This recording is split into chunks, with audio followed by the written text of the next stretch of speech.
നമുക്ക് ഇത്ര ചിരിച്ചുകൊണ്ട് ക്വസ്റ്റ്യൻ ചോദിച്ചാൽ ആരാണെങ്കിലും ആൻസർ പറഞ്ഞു പോകും. ഒരു സ്റ്റോറി ഇട്ടാൽ ലൈക്ക് ചെയ്യും, അതിനപ്പുറത്തോട്ട് വേറൊന്നും ഇല്ല. അയ്യോ, ഒരിക്കലും വേസ്റ്റ് ഓഫ് ടൈം അല്ല. എന്റെ മെയിൻ സോഴ്സ് ഓഫ് ഇൻകം ആണ്. ഹലോ ബിൻസി ചേച്ചി. ഹായ്, എന്നാണ് വിശേഷം? സുഖാണോ? പിന്നെ നല്ല വിശേഷം, സുഖം.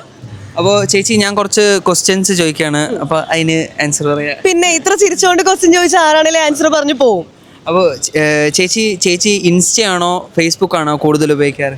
ഇൻസ്റ്റഗ്രാം ഉറപ്പാണ്. ഫേസ്ബുക്ക് അങ്ങനെ നോക്കാറില്ല ഇപ്പോൾ. അപ്പോൾ ഇൻസ്റ്റയിലാണോ ഫേസ്ബുക്കിലാണോ കൂടുതൽ ഫ്രണ്ട്സ് ഉള്ളത്?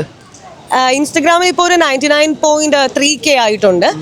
ഫേസ്ബുക്കിൽ ഒരു 12K ഒക്കെ ഉള്ളൂ.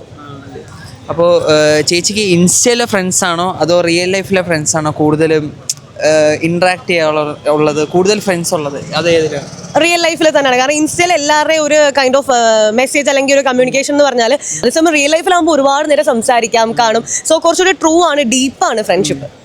അപ്പോൾ ചേച്ചി ഈ സോഷ്യൽ മീഡിയ ഉപയോഗിക്കുന്നില്ലേ, അതൊരു യൂസ് ഓഫ് ടൈം ആയിട്ടാണോ അതൊരു വേസ്റ്റ് ഓഫ് ടൈം ആയിട്ടാണ്? എന്താണ് ചേച്ചിയുടെ ഒപ്പീനിയൻ? അയ്യോ, ഒരിക്കലും വേസ്റ്റ് ഓഫ് ടൈം അല്ല. ബിക്കോസ് സോഷ്യൽ മീഡിയ, അതായത് യൂട്യൂബിലാണെങ്കിലും ഇൻസ്റ്റഗ്രാമിലാണെങ്കിലും ഞാനൊരു വ്ളോഗർ കൂടിയാണ്. സോ എല്ലാവരും വേണ്ട രീതിയിൽ സോഷ്യൽ മീഡിയ യൂസ് ചെയ്ത് കഴിഞ്ഞാൽ ഉറപ്പായിട്ടും നല്ല വരുമാനം ഉണ്ടാക്കാനുള്ള മാർഗ്ഗമാണ്, നല്ല ഫെയിം കിട്ടും. എന്തുകൊണ്ടും ഇന്നത്തെ കാലത്ത് സോഷ്യൽ മീഡിയ ഒരിക്കലും വേസ്റ്റ് ഓഫ് ടൈം അല്ല, നമ്മൾ യൂട്ടിലൈസ് ചെയ്യുന്ന പോലെ ഇരിക്കും. അപ്പോൾ താങ്ക് യു ചേച്ചി, ചേച്ചിയുടെ ടൈം നമുക്ക് വേണ്ടി ഇതാക്കി ഓക്കെടാ.